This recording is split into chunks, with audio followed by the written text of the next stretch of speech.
Hey guys, welcome or welcome back to my channel. Yeah, we stay litty. Fuck where you from, you ain't fucking with my city. Put that shit on, we rockin' J's with true. For today's video, I wanted to talk about a topic that I feel like a lot of people want to know. I've seen a lot of videos surrounding this topic, but basically I wanted to share with you guys how I was able to live on my own starting at the age of 18, like fresh out of high school. I know a lot of people are in this situation for different reasons, whether they're young parents, whether they are living in a toxic household.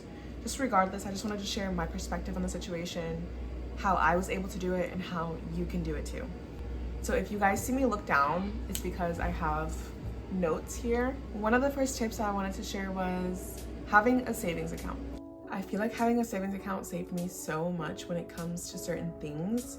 So the first reason I think you should have a savings account is definitely for the security deposit. So if you don't know, a lot of places that rent apartments or townhouses or whatever you want to rent requires a security deposit. For the most part, the security deposit will be like 1 month's rent ahead of time. Obviously, that's a lot of money because you have to provide a security deposit on top of the rent for the first month that you're gonna be there. So I feel like having those savings already in an account will save you a lot. I also said a savings account is a really good idea to have because after you secured the place that you want to rent, you still have to furnish it. So you still need a couch, a bed, dressers, all that stuff. And even if you have some of this stuff now in your room, you won't have everything you need. I promise. So having that savings account will definitely help you out in the long run. And then the last reason I said that a savings account is probably one of the most important things is because it'll be there to pick you up when you fall. Like if there's ever a time where you can't make rent, where you can't make one of your bills, or you just need money for groceries or something, you realize that you've fallen short, a savings account will be your best friend. I promise you, a savings account is never a bad idea to just save. Even if it's $10 per check, you need something. The next thing I said that is really important is your credit. Your credit score is something that every rental agency is going to look at when they are deciding whether or not to let you rent from them. And sometimes this may be determinant of your security deposit. And sometimes it might be determinant of if you don't meet the other criteria, then they might let you rent still if you have really good credit. On that note, what I think helped me a lot is that I opened a credit card right when I turned 18. I was actually just an authorized user on my mom's credit, but since she had good credit, it really helped me.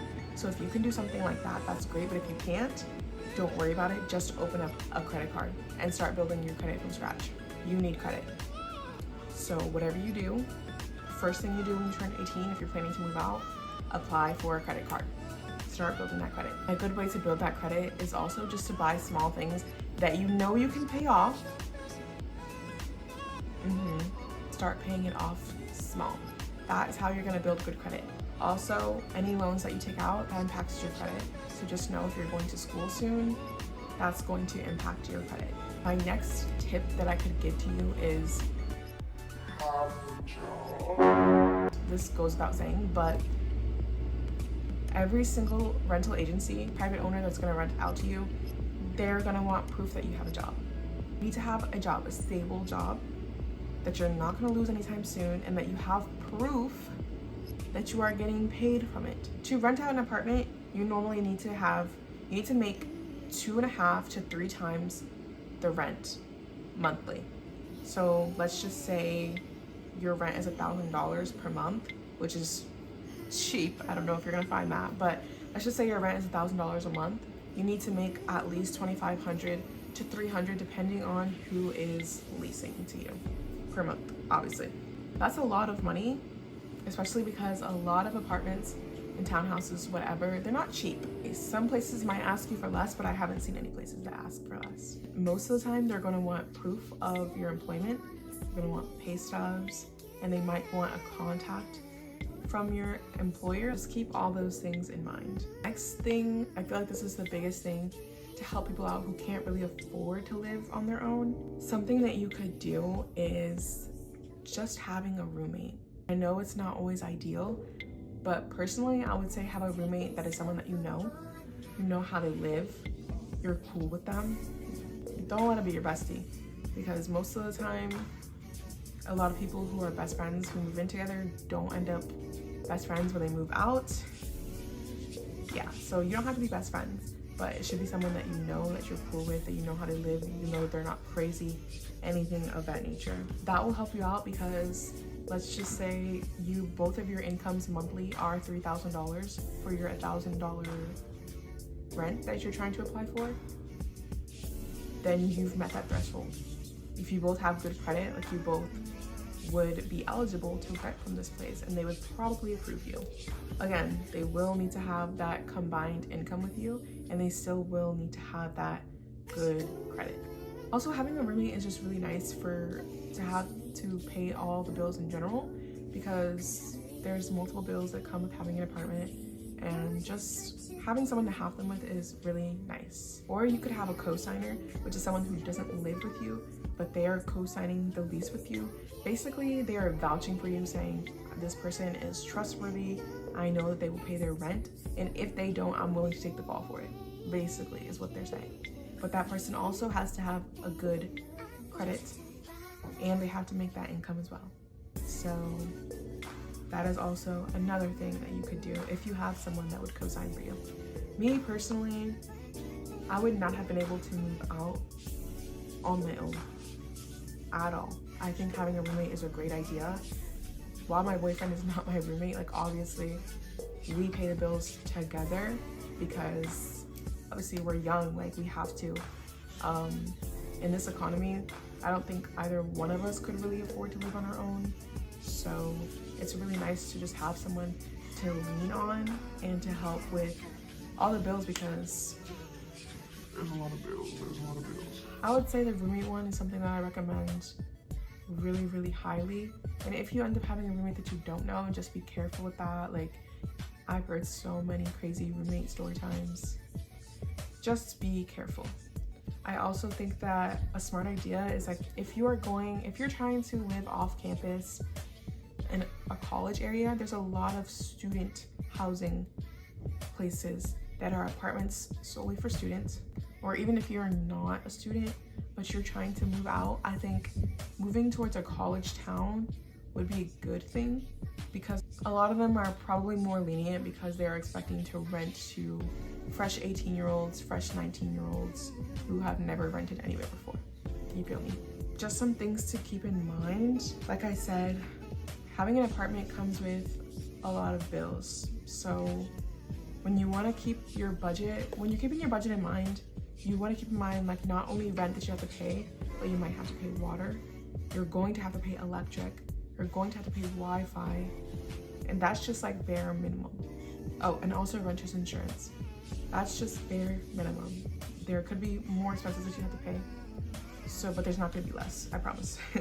Those are like bare minimum expenses that you have to pay. So just keep that in mind. And also, if you have a pet, pets cost more, normally like $25 to $50 more per month on your rent, because obviously a lot of places, like, you know, pets can, like, quote unquote ruin their spaces, and you're just renting it, you know, like they pee on carpets, they shed, this, that, and the third. So a lot of them will charge you extra to keep those pets. And I feel like you should also ask a lot of questions before you submit an application. Ask if there's a washer and dryer in unit. That's something that I did not do with my first apartment, and I didn't realize it until after we were moved in. Like, oh, like we had to pay to do our laundry. So that would also be an additional expense if you don't have a washer and dryer. But also, normally if you don't have washer and dryer, then you don't pay the water bill. They pay it. So it's like, it's give and take, but those are things that you should definitely be asking before you move in. Ask if the water is a separate bill, like, do you pay it through the city, or are you going to pay it through your apartment complex? I would just ask about the general vicinity, general rules, any amenities that they have. Like, you just want to make sure that you're completely familiar and completely up to date with the space that you're about to move in before you call it home. Because if you end up hating something and it's like a non-negotiable for you, like, I don't know what to tell you, like you're stuck. Another thing I would say is definitely skim over the lease agreement before signing it. I know a lot of people don't want to read that stuff, but I always just skim it because there's normally very important details in there. Like for instance, for whenever you want to move out, you have to let them know 60 days ahead of time for most places. I mean, for the places that I've lived, it's 60 days ahead of time. So that's 2 months in advance that you have to know, are you going to move out? And then obviously you're going to have a place like that you're going to move out to. So those small details are important though, because if you don't let them know 60 days ahead of time, then you're going to be stuck. It will let you know like, oh, if you end up bringing in bed bugs, you will have to pay this fee, like just small things like that. Like there's a lot of things that you would want to know, and just in case your property is being sneaky with something in the leasing agreement, you should really skim over that just to be sure. I mean, I know like, especially at a younger age, I probably would not have been inclined to read my lease, but it is something that you should at least skim and have a digital copy of. So some final thoughts that I just wanted to tell you guys to keep in mind was that you can rent out like private basements or like rooms in people's houses for a lot cheaper, especially if you look on Zillow, but just be careful with that. Obviously you don't know these people, you don't know how they like to live, you don't know if they have kids, and you probably have to be quiet after certain hours. If they have pets, you don't know like what kind of allergies, like just things like that. If you have pets, you don't know what kind of allergies, like just certain things like that. Especially you could be roommating with men. With those types of rentals, you have to ask a lot more questions. Please ask every question you can think of. I wanted to say that a lot of places do charge an application fee. So again, that savings account comes in handy when it comes to those application fees. Normally they're like $25 to $50 per person. So if you and a roommate are applying, each of you will have to pay that $50, not just one of you. I feel like these are a lot of things that people never told me, and I wish they would have. Also, one important, super duper important thing. Let's just say you find a place to move in and then you're going to pay your deposit or rent or anything. Always make sure that not only you're paying it with like a money order or a cashier's check, just some way that's like paper traceable, but also make sure that you are getting receipts for this stuff. You do not want to be scammed out of your money, I promise you. And it's super easy for leasing agencies to scam you because you are young. Keep that in mind. They see you and they know that you're vulnerable. They know that you've never rented it from anywhere before because you have to put where you rented from on the application. They know that you don't have a prior landlord. They're going to try to scam you. They're going to try to take advantage of you. So just keep that in mind. Carry yourself with a mature demeanor and be confident in yourself. Always keep everything paper traceable. Always be smart with your every move. That's all my tips that I have for moving out at the age of 18. Honestly, if you guys have any more questions, please comment them down below. I feel like I tried to talk about everything that I could think of and like tips and stuff, but there are some things that I honestly could be missing. Thank you guys so much for watching my video. I hope you guys really enjoyed. Don't forget to like and subscribe, and please do not be shy. Comment down below if you have any questions. Keep on running back to you.